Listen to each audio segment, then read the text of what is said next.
Hello, and welcome to the Turbulent World, with me, James M. Dorsey, as your host. Iranians vote with their feet. Earlier this month, turnout for parliamentary elections and the 88-member Assembly of Experts that appoints Iran's supreme leader was at 41%, an all-time low. In 2022 and 2023, Iran was racked by mass protests, sparked by the death of 22-year-old Iranian Kurd Mahsa Amini while in the morality police's custody. Mrs. Amini was detained for allegedly violating Iran's strict rules requiring women to cover their hair with a hijab or headscarf. Many hoped the demonstrations, like multiple earlier protests, signaled the beginning of the end of Iran's clerical regime that came to power in the 1979 Islamic Revolution. The revolt overthrew the Shah, the first toppling in the last 40-plus years of an icon of U.S. influence in the Middle East. Hardliners in the United States and elsewhere have called for supporting civil society opposition. Others advocate breaking Iran apart by supporting ethnic and religious minorities in the country. A historian and political scientist at South Carolina's Clemson University, Arash Azizi, argues that Iran may be on the cusp of change. It's just that the change may come from within the regime, rather than from the street.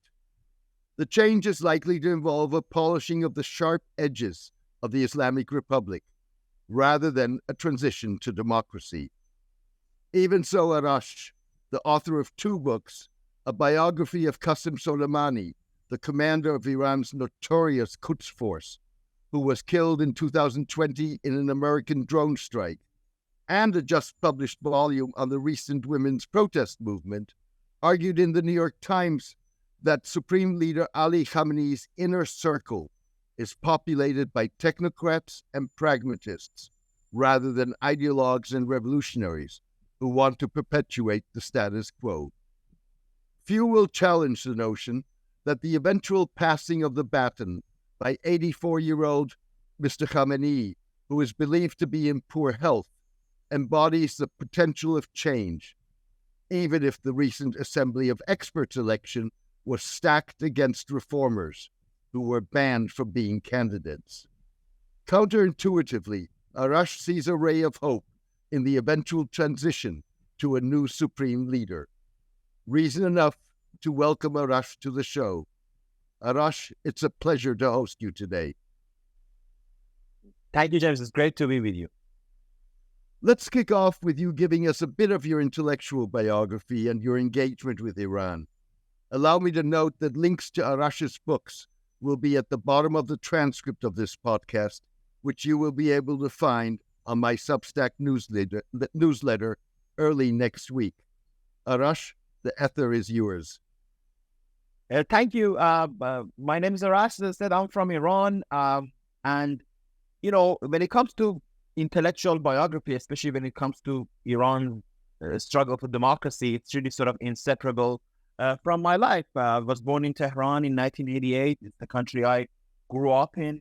And I had the privilege of, and I really do see it as a privilege of, growing up in one of the most fascinating periods in Iranian history. In the late 90s, when I was 9 years old, Iran elected a reformist president, Mohammad Khatami. And, it's not so much just about him or internal politics of the Islamic Republic, but this election really opened a new era in Iranian history where millions of people were seeking change.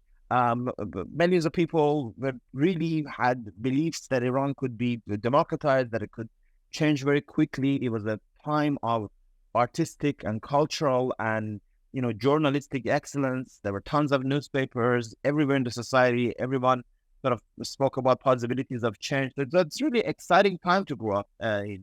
And I was and I am. I sort of from early on, I identified as a Marxist, and I still see myself that way. I was always on the left side of things. But what definitely hasn't changed is me being part of this, part of this Iranian quest, seeing myself as part of this Iranian quest to to change things and to bring a freer and more democratic and more just Iran. Now, I was a journalist for many years. I was a TV anchor. I then turned to academia, got a PhD in history and Middle Eastern studies from NYU. But these are really all details. The broader picture remains the same, as I said, the broader reference, which is, I'm still really that Iranian citizen trying to imagine a different Iran and hopefully bring about a different Iran as part of a different world. And yet you left Iran. That's right. Yeah, I mean, I've left Iran in the last time I left Iran was 2008, actually. So I haven't been back like millions of Iranians. I unfortunately haven't been back to Iran for that many years, for close to 2 decades now. It's funny, when I left in 2008, I couldn't have imagined that I won't be able to go back. I mean, I really didn't imagine that at all. In 2009, we had a grand movement called the Green Movement that started from contesting the presidential election, basically contestation over the results, but it really morphed into a grand anti-regime movement. And really, a lot of us thought this is it. The regime would be gone.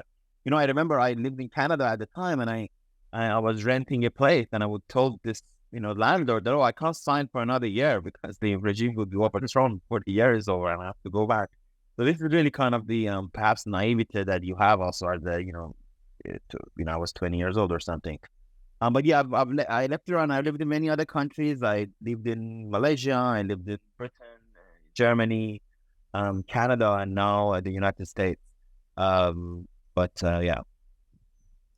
And you seem to come to the conclusion that it won't be popular revolts that provoke change in Iran. Tell us why you think change will come from the top rather than the bottom, and what that change may look like. Yeah, it's a very tough reality to sort of admit, if you will. And that sort of, I wrote this piece for the New York Times that you referred to, where I'm talking about this, but also in the epilogue to my book. And this is a book that I wrote really with all my heart. It's called What Iranians Want, Women Like Freedom.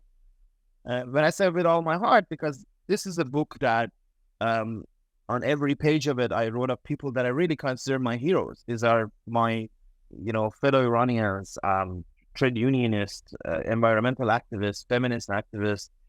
These are people who really, this era that I spoke about from late 90s to now, they waged a heroic struggle over decades against the Islamic Republic. They embody all the wonderful ideas that the regime doesn't, and none of its really different political and military wings do. This book is really, I wrote them as a testament. And the reason I wrote it is that I wanted Iran to not be reduced to what you usually have in the headlines of whether it's a nuclear program or all the soldiers or the Ayatollahs. And I wanted to see that there is a different Iran. And much of the work that I do, in fact, is an attempt to ensure that there is this different Iran. However, even in the epilogue of this book, when I'm trying to sort of predict the future of Iran, if you will, I have to admit, one has to be honest, that it's not clear that it's it's these movements that will be the only ones who are calling the shot. I mean, it's clear that won't be the case, right? And one has to be brutally honest. Now, the reality is that the grand movements for civil liberties, for democracy that I talked about have had a basic failure in the last couple of decades. And that has been a failure to translate their power and their demands into a political channel. This is a very important thing, and I think it's an important ailment, basically. I think we have a political deficit around the world. I often, when in this conversation, I often point to this new book by Vincent Bevins, about the missing decade of 2010s. This is a writer, a journalist who goes and looks at all the different mass movements in 2010s to show, some of the reasons that they failed. And when you look at it, whether it's the Arab Spring, or whether a movement in Brazil or a lot of other places, even in Ukraine in some sense, actually, what becomes clear is that there is a there is a failure to translate these mass movements into political channel, the proper political channel, especially because there is a lack of now a tradition of political parties, organized political forces that were very powerful in the 20th century. And somehow by the end of the 20th century, we convinced ourselves, and myself, on the left and on the right, it's interesting. There's sort of convergence on the left in the name of autonomism or horizontalism, and on the right, on the language of end of ideology and all that. We convinced ourselves that this was sort of all the bad 20th century stuff, and we don't need it anymore. All we need now are hashtags and spontaneous people coming together. But unfortunately, you don't get political change like that. So unfortunately, in Iran, for a variety of reasons, these movements that I am very proud to be a part of have failed politically to cohere into a political alternative. And we have to be honest, right? Everyone loves to, whenever you lose in politics, everyone loves to say you scored a moral victory. Unfortunately, moral victories don't change history. They don't change people's lives. In politics, it's about winning. It's about being able to dislodge the dictators that are in power. And, there is no clear path for this sort of freedom movements in Iran to do so. So I'd like to... If I can interject, I think, just to sharpen what you're saying, because I agree with you, I think the problem that you see with popular revolts, and you see that going back to 1986 and with people power in the Philippines, and certainly with the popular revolts in 2011, it's that there are two tensions. One is translating street action into backroom bartering and politics. And it's always the question, at what point do you surrender the street? Because once you've surrendered the street, you can't retake it. Yeah, absolutely. It's a fascinating way of looking at it. It's interesting that you brought up Philippines. I don't know enough about it, but you look at it actually as a positive example in some ways, because at least in Philippines, they were able to, when I look at countries that have gone through some sort of a democratic transition, I look at Philippines as one, and that one in which an authoritarian system was replaced by a very imperfect democracy, but at any rate, it is a democracy. People are electing, their leaders in the polls, which would be a dream for Iranians, frankly, if we got to a place where we had anything like that. But I'm fascinated by the way you put it, because that's precisely the point, though. Yes, you're right that when you give up the street to the backroom, you cannot take it back, but also you cannot keep the street forever, right? So Absolutely. If you're into politics, right, you either cash it in at some time or it dissipates, because human beings are, one of the craziest things that I've heard, on the left from Fresno, that yes, if you are in your early 20s and you love going to demonstrations, this is a big part of your life. You come under the illusion that wouldn't this be great if this was life, basically, right? That all the time we did was this. But even leftists themselves will say this. Usually they get to an age where they get a job and they get married or whatever, and they're not interested in doing this every day. Certainly most people, they're not trying to be political actors every day. They're trying to live their lives, right? If they can help it, perhaps they like to even not think about politics as much. And we can be critical of that, but any means that, you have to work with nuance that you have. So I think the key thing is to know whether it's for popular revolts or any sort of political action. It's key thing to know what is your strategy and how you can sort of channel it. But if I go back to your original question, let me just interject one thing here, because I think this is a fascinating discussion. But I do want you to come back to my question. Yeah, of course. I co-authored a book several years ago, which compared political transition in the Philippines.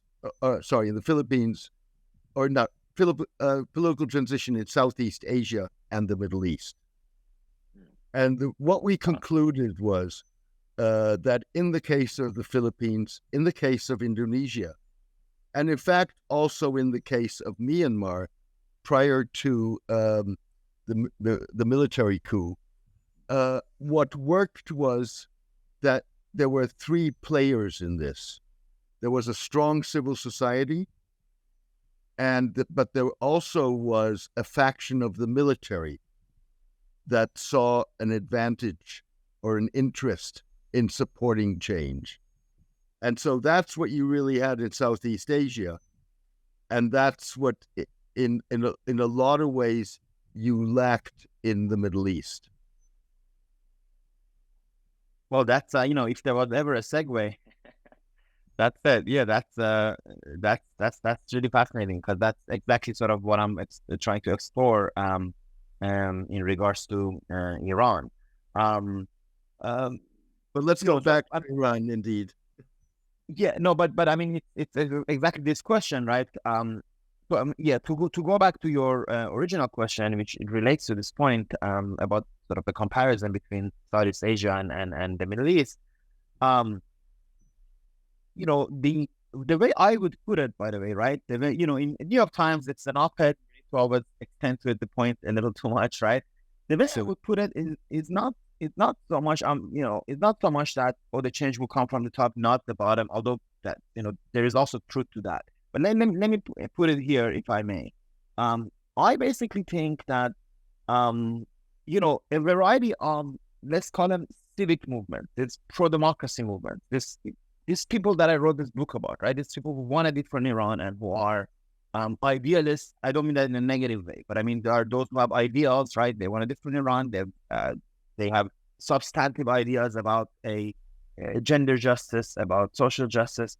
They'll continue to be a big part of the future of Iran, right? And that's sort of the camp that I consider myself part of. In fact, whatever change happens at the top, I even do say there, right? Whatever change happens at the top, they're not going to stop fighting. They're going to stop, they're going to continue the struggles, right?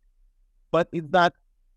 But the thing is, the Islamic Republic is not just that it falls short of these more substantive ideas of justice, but that it's in a sort of a really moment of crisis in which it's suffering from acute incompetency, an acute sort of legitimacy crisis. It follows policies that seem to be in favor of no one, really. It's funny, we often like to compare late Islamic Republic, as we call it, a bit hopefully, with the late Soviet Union, saying that, there was an ideological crisis, there was an economic crisis. But when you look at late Soviet Union, it's doing rather great compared to Islamic Republic. Sure. At the end of the day, whatever you say about state socialism, it had some coherence. It was followed around the world. There were millions of people around the world who sort of saw some hope in it. But the Islamic Republic, it's really hard to see anyone really believing in it as an alternative model. So to make the story short, what I'm arguing is that Khamenei is going to be 85 next month. He is, he's going to die and pass away at some point. And it's not just that his passing is important, but at the moment, he is really the only thing that holds together this highly disparate system together of people who have sharp disagreements with each other, they're vying for power. And no one really believes in the ideals of this revolution anymore, the ideas of 1979 revolution. It hasn't been able to create even a coherent form of alternative. Iran is not more religious. Iran is ever more capitalistic. It's not, it really, you cannot look at this and say, oh, this is a sort of Islamic model of life. If you look at all these foreign supporters of the Islamic Republic who come to Iran, it's very rare for them to praise the domestic regime. The most they can do is say, oh, Iran is great because it's supporting anti-Israel forces in the region, right? So my argument is that elements in the leadership of the Islamic Republic today and the Islamic Revolutionary Guards Corps, IRGC, this militia that undergirds much of the power, that they are the ones who are most likely to come on top after the death of Khamenei. I think popular movements will make their attempt, but frankly, I think it's most likely that the IRGC, these other established forces, will come on top, at least initially, and that I do believe that they will make some fundamental changes in Iran because they want to make the country less of a basket case, frankly, less of a crisis mode. So that's sort of the root of this prediction or prognosis that I have for the immediate future of Iran. I mean, this goes straight to my next question. You've described the technocrats among those people as military people. In other words, if I read this correctly, and I think that's what you're saying, the post-Khamenei area would involve a transition to a greater role for the IRGC, or the Islamic Revolutionary Guards Corps, which would drive the change, whereas the pragmatists that you also sort of point out within the regime, and particularly within Khamenei's inner circle, are largely former diplomats. Is that correct? Actually, so the first part is definitely correct. Is that so? There is yes, I believe that this militia IRGC is likely to have the upper hand in the post-Khamenei period. Now, it's a bit complicated because IRGC itself is not a united force. It has so many disparate groups, but people with different stakes in it. It's also not just a military group, effectively, because yes, it's a militia primarily, but it's also a massive economic behemoth. So, I think I imagine sort of Iran looking more like a Pakistan or Algeria in sort of a place where a military caste, if you will have the important role. Now, the diplomats that you mentioned are, so to be clear, when I say pragmatists, I also actually do mean some of these military leaders. In fact, that they're pragmatists, that they care about lining up their own pocket, and they care about economic growth, and they don't want Iran to be sanctioned and isolated and hated by everyone inside and outside Iran. So that's what is going to drive some sort of a pragmatic politics on their part. But the diplomats that you mentioned are one of the fascinating things for me has been looking at a variety of diplomats, Iranian diplomats of the Islamic Republic, who are basically showing a lot of discontent with Khamenei.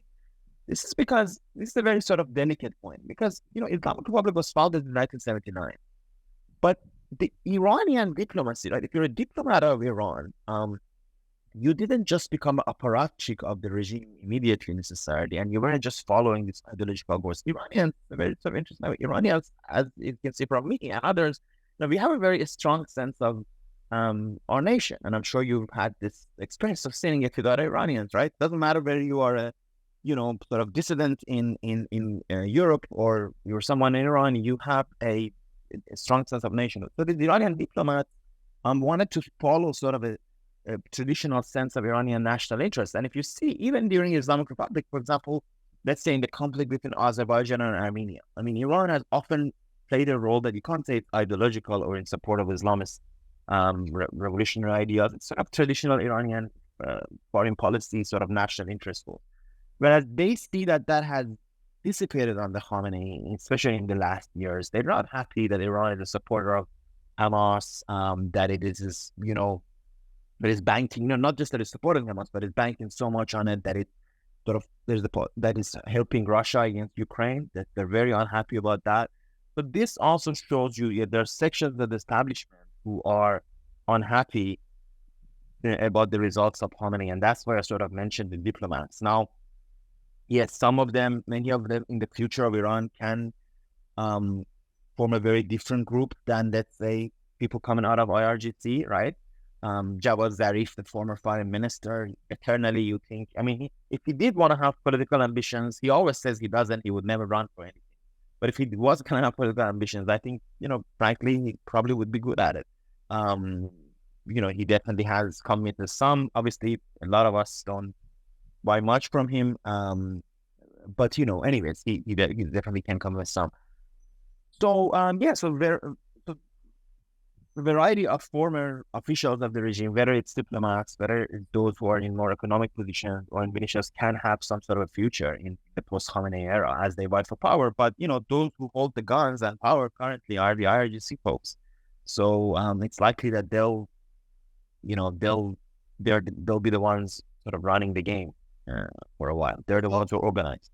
What's also interesting is that the people you're talking about are already now, or for some time, been publicly expressing their dissent and their criticism.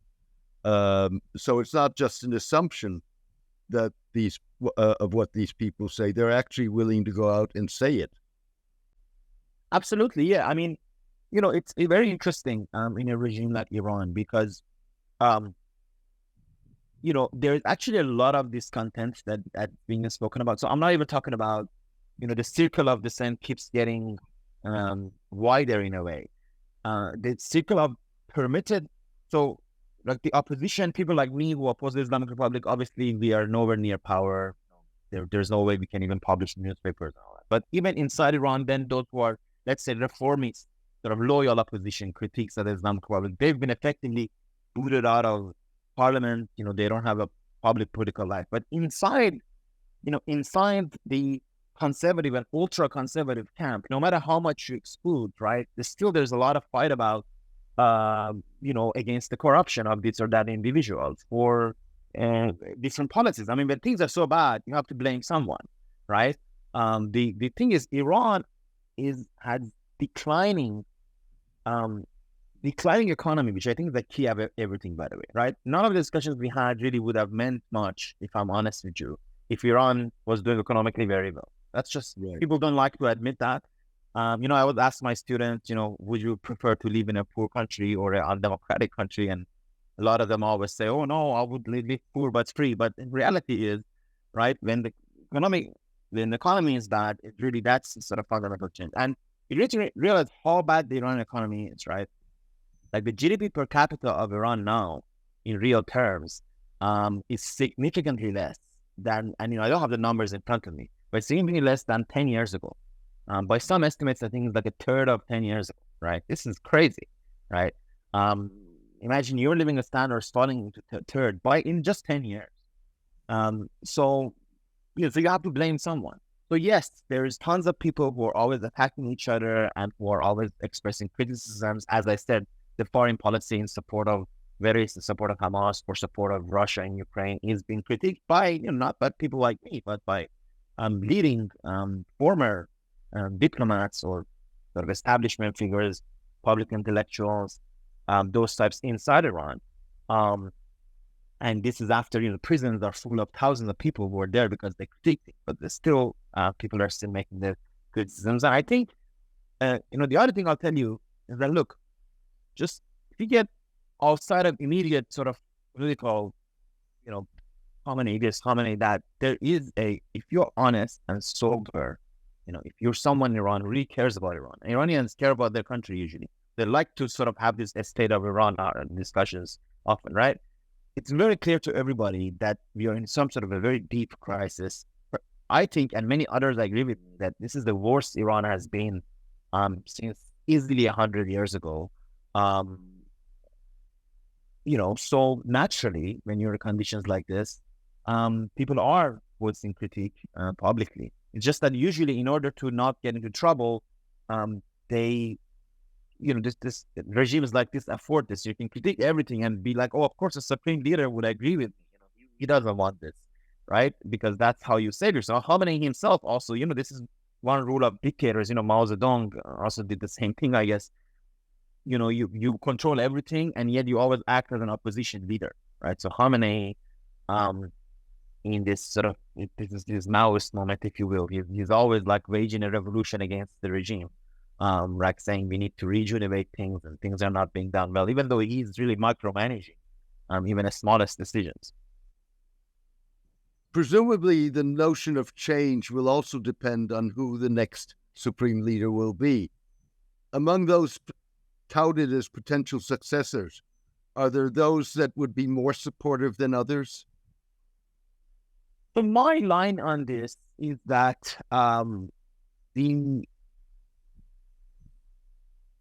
next supreme leader is most likely going to be a very weak figure who won't wield much power.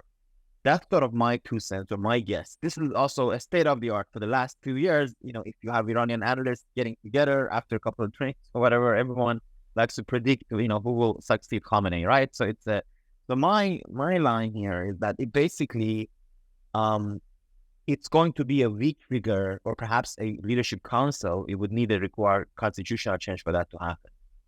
But in the first constitution of the Islamic Republic, there was a possibility of a leadership council, and then this was gotten rid of in the current version, but they can change it again. Because, and let me tell you that, supreme leader is a very strange position, right? Political scientist Sadri, calls the Islamic Republic's constitution the platypus of sort of humanity's constitutional development, because it's a very strange position. its closest analog, it's philosopher king in Plato's Republic, right? It's this idea that this wise man, can rule over everything. But in effect, of course, it becomes sort of a rather dreary dictator. So look, the reality is there's no cleric that has the charisma or political expertise or, kind of figure who could replace Khamenei as a convincing supreme leader. All the major candidates died, right? If there was a Rafsanjani, there was Shah Rudi, they basically died, or Khamenei politically sidelined them in one way or the other. So the most likely thing, in my opinion, is that it would be a very weak leader and others will run the show until eventually they might even get rid of the position, basically. But I think Khamenei will be the last real supreme leader of the Islamic Republic. I should tell you that the hottest rumor for some years now, and especially in recent couple of years, is the possible candidacy of Khamenei's son, Mojtaba Khamenei. And I personally don't buy it. I don't think they'll be stupid enough to try to go with that. I think, put yourself in place of all these IRGC leaders, all this sort of variety of people who are of power in the Islamic Republic. Do you really want to, after all these years of answering Khamenei, do you really want to answer his son who has no qualifications you can really speak of? Sure, he's like a relatively, he's sort of a relatively informed cleric, basically. They've tried to up his station. He's teaching in the home seminary and all that. But I don't think they'll go with it. I don't think they'll accept it. And also, it's like the irony is it's something for Hosni Mubarak to put his son in his power. But for a revolution that is all about, Islam and justice and blah, blah, to then just turn out into a new monarchy with Khamenei as the ruling family, it's a little too much on the nose, I think. So I don't think people would go with it. And to be fair to Mojtaba, he has emphatically denied that he has any ambition to succeed his father. But coming back to what change may look like, it strikes me that we've seen hints of change, at least in terms of foreign policy in recent months. For example, at the Islamic and Arab Emergency Summit in Riyadh last November, Iran adopted a hardline position in the preparatory talks, but then signed off on a final statement that endorsed a two-state solution to the Israeli-Palestinian conflict. Also, Iran has not categorically rejected a potential Saudi recognition of Israel, but said that a Saudi-Israeli alliance against Iran would be a red line. Yeah, so, the Iranian foreign policy establishment still does have, the Ministry of Foreign Affairs still does try to use relatively pragmatic language at times. The first thing we should remember is that the Ministry of Foreign Affairs does not run Iran's foreign affairs, right? None of the major diplomats of Iran in the region are in any shape or form answerable to the foreign minister. You don't need to take my word for it. Former Prime Minister Zarif has said this repeatedly. He just repeated it a couple of weeks ago in an interview. Others have said it. The Ministry of Foreign Affairs is not really the one running the show, and that's part of the problem. By the way, this is symptomatic of Khamenei's rule, right? One of the things Khamenei has done is that he's built a parallel state, effectively, which runs things. He's built a parallel parliament, even though the parliament is super sort of dominated by ultra-conservatives. Effectively, now he has what he calls high council. So high council for cyberspace, high council for economy, and they are the ones who passing laws. So, but I think what that shows you, things that you mentioned, like that they wouldn't object necessarily to a resolution that would implicitly or explicitly endorse a two-state solution, or what they say about potential Saudi-Israel recognition. It shows that there are definitely elements in the Iranian establishment that are happy to be more pragmatic about it.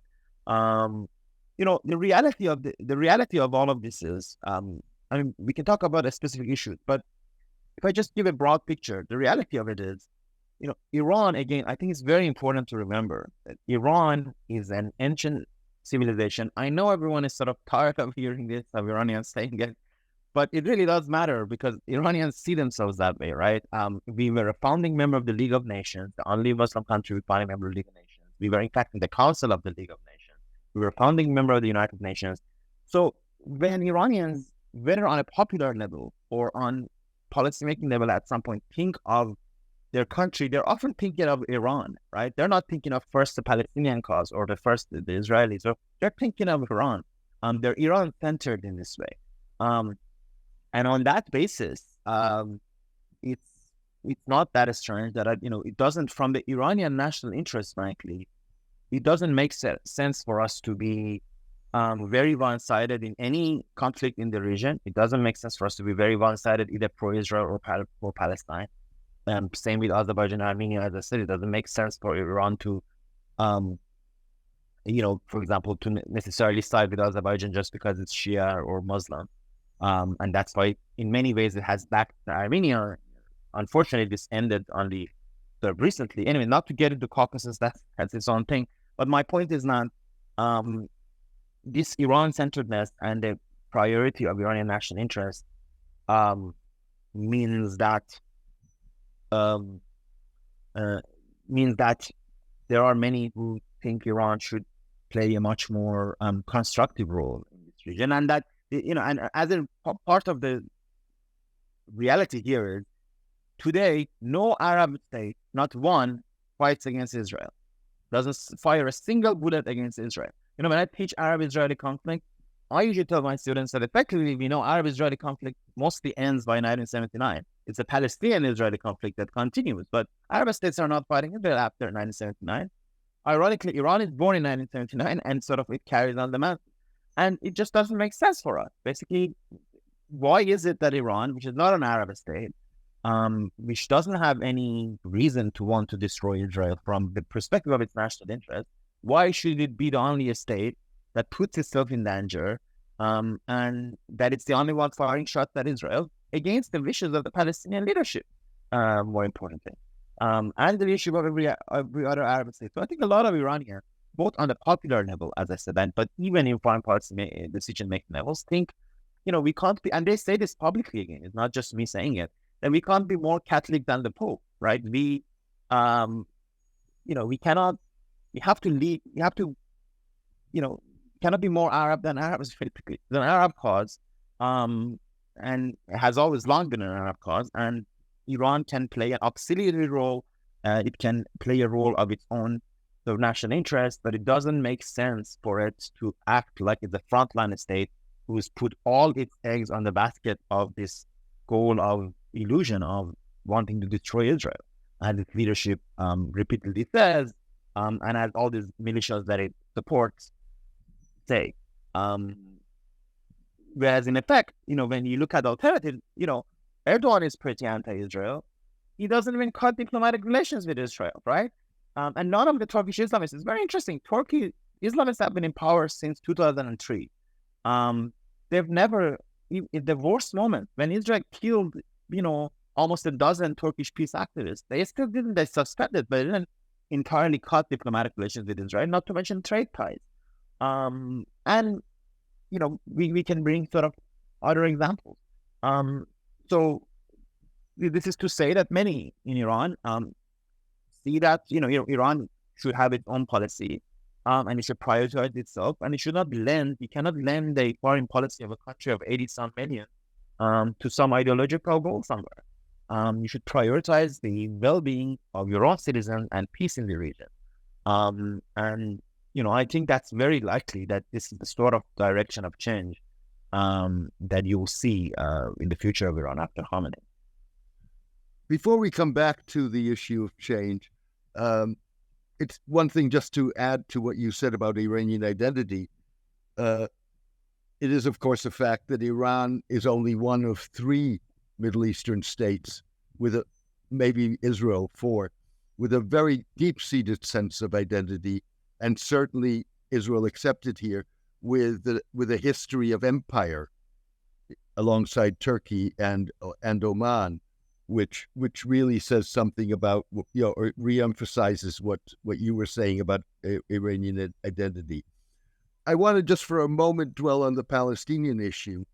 And, it strikes me that what support for the Palestinians, or what Iranians feel, or this regime feels support should be for the Palestinians, helps the regime basically maintain a facade, a revolutionary facade, even if the revolutionary zeal and the revolution itself is long vanished. Would you think that would be an accurate analysis? I think, yes, in many ways, yes. The way I put it is, when you think about Islamic Republic, like put yourself in the place of Khamenei. Khamenei is a genuine revolutionary. He's been a revolutionary all his life, right? Since his 20s, he spent many years to jail and internal exile, and he fought for this revolution. He led it.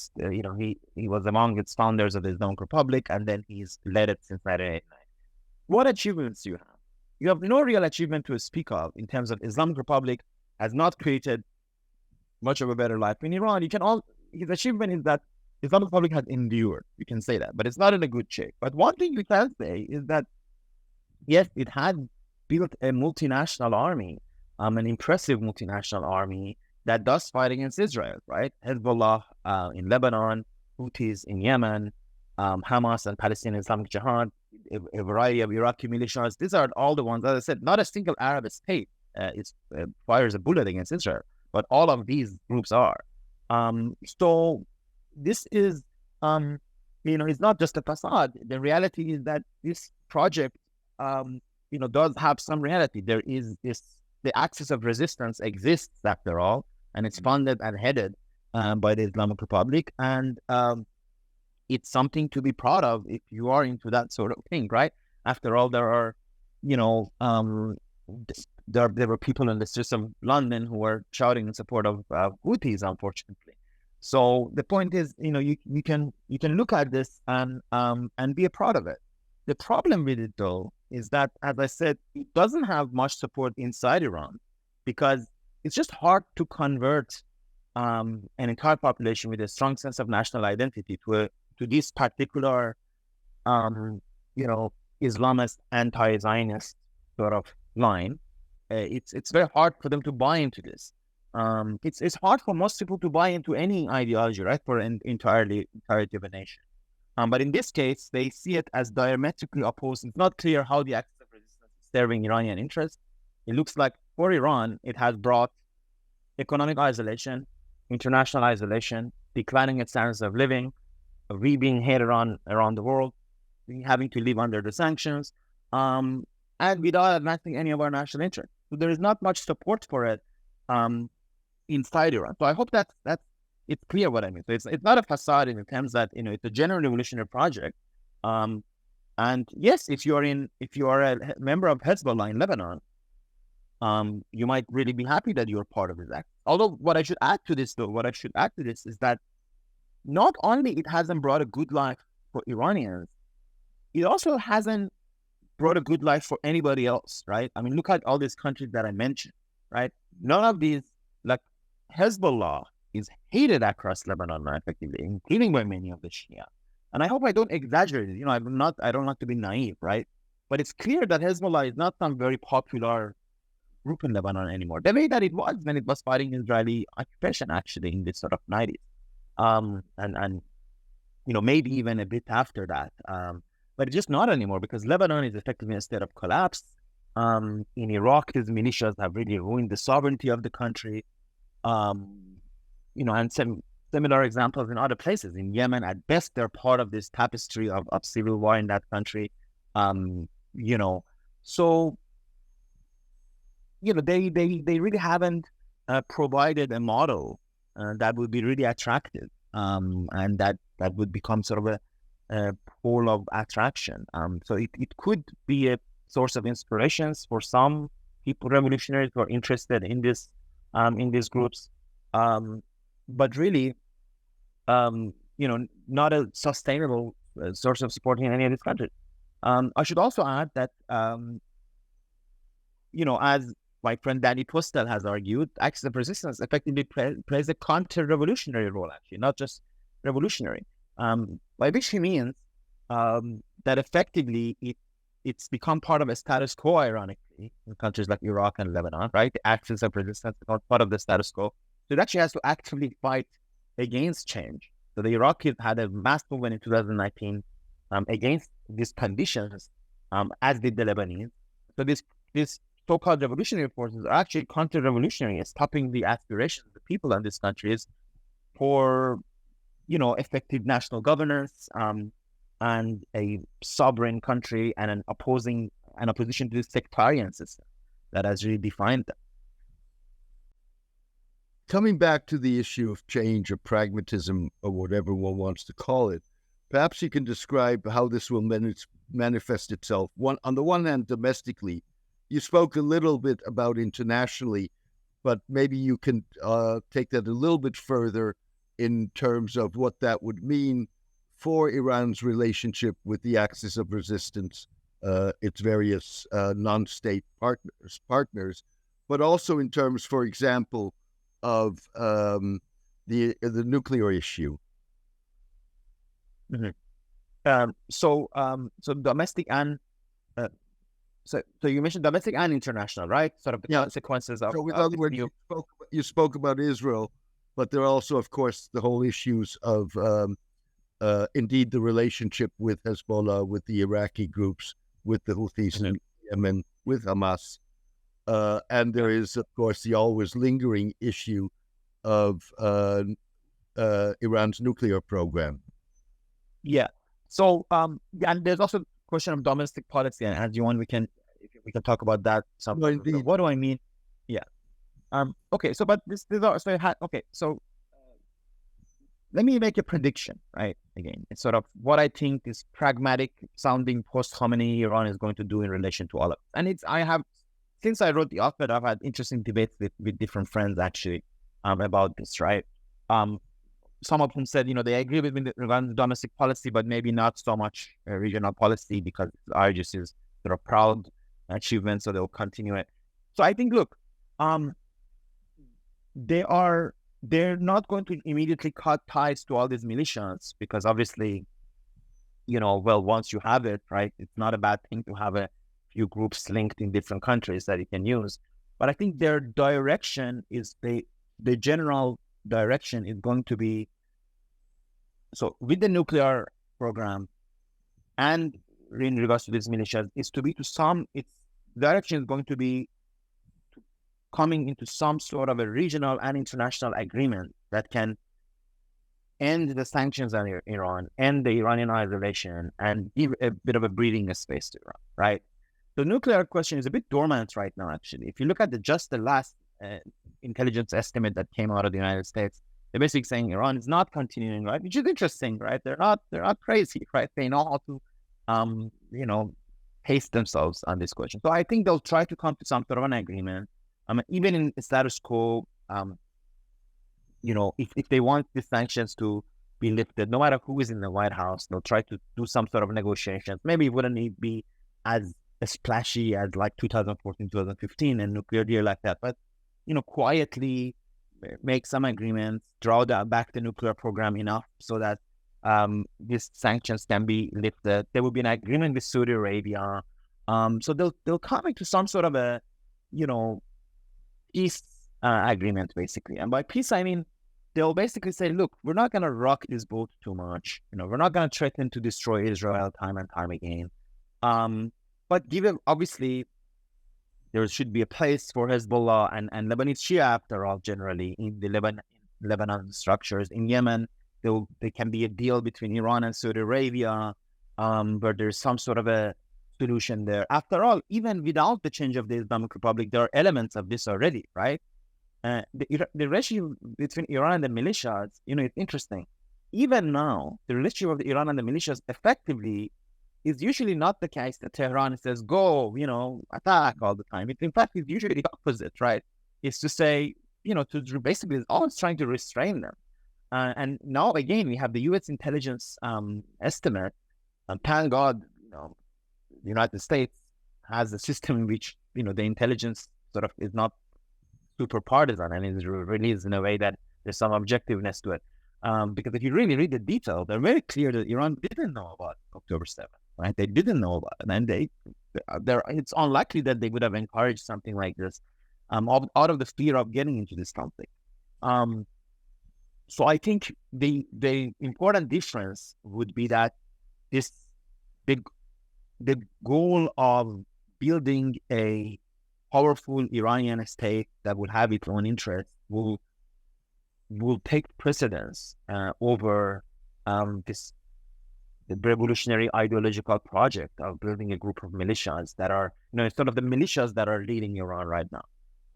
And I think that will change. And I think the nature of these militias in these countries will also change. After all, one thing that is a very delicate thing for us to all remember, let's forget Palestine for a second, but in the case of Iraq, Yemen, and Lebanon, yes, these militias all have a revolutionary anti-Israel sort of Islamic Khomeinist ideology, but are also sectarian actors.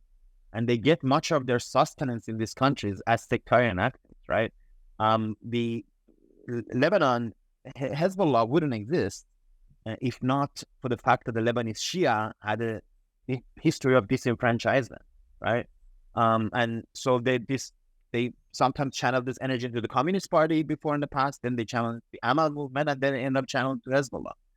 You know what I mean? So they'll always continue in some ways, but when the tune changes in Tehran, their tune is also going to change. And in terms of Palestine, again, the real story here, of course, Hamas and Palestinian Islamic Jihad, these are not Iranian groups. They have their own origins, right? They're not even Shia.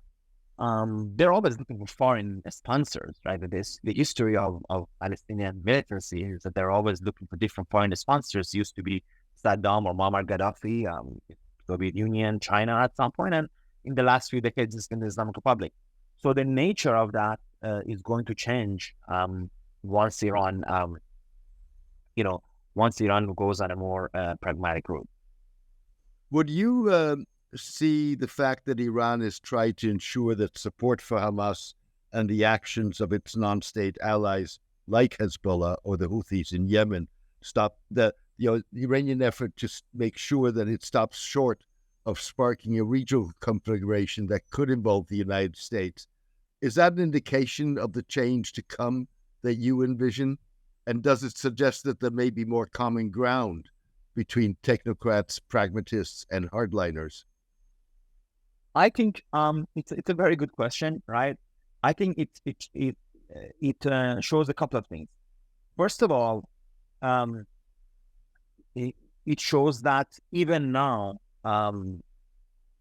Iran doesn't want to get into a conflict or a war. Iranians don't want to do that. Not the leadership, not the people, and they know that we can't afford it. It's not a society ready to go to a war in these conditions, right? They know it would have no real support in society. So even now, that's the case. And it does show that, after all, we have to remember, my argument isn't that there are a bunch of hardliners in power now, they're going to be replaced by technocrats, right? My argument is that a lot of these so-called hardliners are actually sort of have a heavy technocratic edge. It's just that in the current conditions, the constellation of power around Khamenei is so that they play this role, right? Now, this is a bit of a risky proposition to make, and I do sort of edge this in the article by saying, I don't know. It is possible that Khamenei dies, and no, these people really mean all that they say, and they're going to sort of lead a new ideological Iran, and they're not technocrats or pragmatists after all. There are, people like Castro Arabi, who's written on Mahdism, and they believe, there's this their Mahdist millenarian ideology. With all due respect, I don't really buy it. I don't really think. Yes, I know Said Muhammad that I write about in some of my work, this sort of military figure. I know he talks about Mahdi all the time and the hidden Imam and millenarianism. I don't think they're serious about it, right? I don't think it's true, right? I don't think it will hold. Although it's always a possibility. But yes, so the argument is that even these guys are effectively technocrats and pragmatics, and it's Khamenei who keeps the revolutionary flame alive, right? My argument is really that, look, in 2019, in the 40th anniversary of the Islamic Revolution, Khamenei gave a speech called the second phase of the revolution, right? And he basically says the second phase of the revolution is going to be built by these young revolutionaries. I basically think he has failed to build this young revolutionary, right? He has failed to build the next level leadership that could drive this revolution. And if you want to take a very broad view, you can say this is the fate of revolution, that you cannot usually build a revolution beyond a couple of generations, right? That even in the Soviet Union, after a couple of generations, these were apparatchiks. And after all, when communism fell, most of them very happily transitioned into becoming sort of nationalist elites in these new republics, right? And there are many other examples that you can give. So I think that the Islamic Revolution is dead, and that the next generation of leaders will inevitably be, more pragmatic. That takes us back to the beginning of this conversation. And, the question is, what makes today's Iran different to the Iran of 1979 when the regime of the Shah was toppled by a popular revolt, or the 2011 Arab revolts that initially succeeded in overthrowing 4 autocrats? So why, in a sense, is it going to be that in Iran you envision a change that comes from the top rather than the result of a popular revolt? That's a great question. I think, number one, as I said, I still have hopes for popular revolts that will play a role, but I don't see it as the most likely. I think the reason is in 79, you had the Shah. So what is common in 79 and 2011, frankly, the reason these dictators fall is that they're the type of people who run away. Right? Shah doesn't even try when you really think about it. No, he had cancer, he wasn't feeling well. If you want to be very generous to him, you can say he didn't want to kill his people, right? But Shah is not the kind of, he doesn't do any real resistance, right?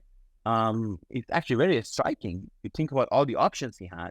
And Shah, by the way, if you look at his life, he's a runner, right? This is not the first time. In 53, he runs away. Couple of later, 58, 59, he's basically ready to run away. He is not one who wants to stay there and defend his rule. So this is why the revolution wins in 79. This is one of the key reasons the revolution wins in 79 is the lack of resistance on the part of the Shah. I mean, 2011, it's also the case that a lot of these dictators are, after all, they've kind of run away early, right? So whether you mentioned 4, I guess, you mean Hosni Mubarak and Ben Ali, they kind of resigned pretty sort of early. Ben Ali, I believe, ran to Saudi Arabia. Indeed. And then I guess you're talking about Saleh in Yemen and Gaddafi in Libya, where Gaddafi was effectively overthrown by a foreign intervention. So that was pretty different, right? That's not in the cards in Iran. And Saleh was the head of, basically a civil war situation is what dislodged him from power. So none of these situations exist in Iran because there is no foreign intervention, thankfully, and there is not going to be. Unlike, and you mentioned this at the beginning, and some uninformed, malicious Israeli analysts wrote this in the Jerusalem Post recently. Iran is not going to split into different ethnicities. Just fervent dreams that people have are not going to happen for Iran.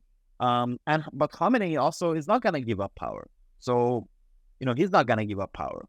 So that's why I believe, the change is sort of the most likely rate for the change to come is from the top in this way. And what is in common with the Arab Spring, though, right? If you look at what happened in the Arab Spring, right? Egypt is sort of a classic case, right? People come out, there's this massive events, they bring down the government, and then it's the organized forces that run the show, right? So it's the army and the Muslim Brotherhood that duke it out over power. And, and the 20 of my friends also had a third square in Tahrir Square, which is very touching, but it's not going to change things, right? So unfortunately, I see the situation the same in Iran. Right? I don't see how the civic movements and all that could come together to get organized in time to pose a real, to be the beneficiary of the immediate change. My hope is, though, I'm not just the analyst, right? I'm part of this as well as an Iranian activist. My hope is that we can cohere into an alternative, so that we can play a role in the next phase of this fight. And if one is to be more hopeful, you would think if at some point the equilibrium of different power centers in society is such that they'll allow for some sort of multi-party elections. Then a variety of Iranian progressives can continue that work, build a strong voice, build their civil society, build political parties, and can sort of affect change, in that way. But it's going to be a long road. It's not a short road. The idea the Iranians come and fall and the regime is replaced by democracy, and then, we're all happy ever after. Unfortunately, it's not in the cards. And the future of Iran is very scary to me. That's also the fact, right? There are terrible things that can happen, and that's why I think we should be smart in what we advocate for, and that we should sort of remember important values at every point. Opposition to Iran breaking up, opposition to Iran, the possibility of sort of civil conflict, opposition to all form of foreign intervention. It's very sad for me and very concerning, and that unfortunately figures in the Iranian opposition in the last few months, effectively, last couple of years, have broken something that was a big taboo, and they've effectively called for the United States or Israel to attack Iran. It would not be good. It would not lead to anything good. It would not lead to any positive development from any sane view. And anyone who advocates this, it's either malicious, insane, or both. Arash, time is not our friend. Even though this has been a fascinating and enlightening conversation, I learned a lot, and I hope so has our audience. Thank you for joining me on this show, and thanks to our listeners and viewers. Please share any comments or questions you may have in the comment section of this podcast on Substack, and please stay tuned for my twice-weekly episodes. Best wishes, take care, and see you soon. Thank you for joining me today. I hope you enjoyed today's column and podcast. The Turbulent World with James M. Dorsey depends on the support of its readers. For the past 12 years, I have maintained free distribution as a way of maximizing impact. I am determined to keep it that way. However, to avoid putting up a paywall, I need the support of a core of voluntary paid subscribers to cover the cost of producing the column and podcast. If you believe that the column and podcast add value to your understanding and that of the broader public, please consider becoming a paid subscriber. You can do so by clicking on Substack